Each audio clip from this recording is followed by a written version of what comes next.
பல்வேறு முக்கிய முடிவுகளை எடுத்திருக்கிறார். 2004 முதல் 2014 வரை 10 ஆண்டுகள் இந்தியாவின் பிரதமராக இருந்தவர்.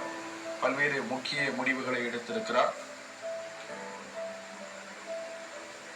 அனைத்து முயற்சிகளையும் மேற்கொண்ட போதிலும் உயிரை காப்பாற்ற முடியவில்லை என்று எய்ம்ஸ் மருத்துவமனை தரப்பில் விளக்கம் அளிக்கப்பட்டிருக்கிறது.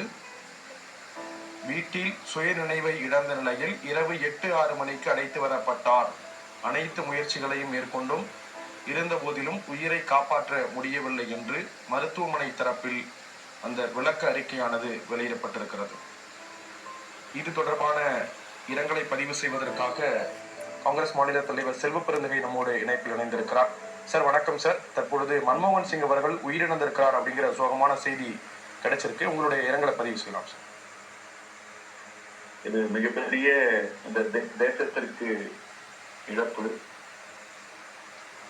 இந்த கூட்டம் நடந்திருக்கும் போது தகவல் வந்து தலைவர் மல்லிகார்ஜுன கார்கே அவர்களும் இந்த தேசத்தின் எதிர்கட்சி தலைவராக இருக்கின்ற தலைவர் ராகுல் காந்தி அவர்களும் அவசரமாக புறப்பட்டு டெல்லி புறப்பட்டனர்.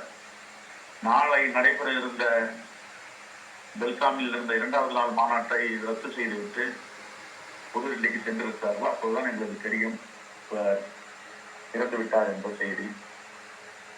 10 ஆண்டுகள் பிரதமராக இருந்து உலக அளவில் இந்தியாவை தலைநிமிர வைத்தவர். ஒரு மிகப்பெரிய பொருளாதார நிபுணராக அடுத்த 50 ஆண்டுகளுக்கு என்ன திட்டங்கள் தேவையோ அந்த திட்டங்கள் எல்லாம் தீட்டி கொடையாக கொடுத்தவர் தான் மாண்புமிகு முன்னாள் பிரதமர் மன்மோகன் சிங் அவர்கள். அவர் ரிசர்வ் வங்கி ஆளுநராக இருக்கும் பொழுதும் சரி, அரசு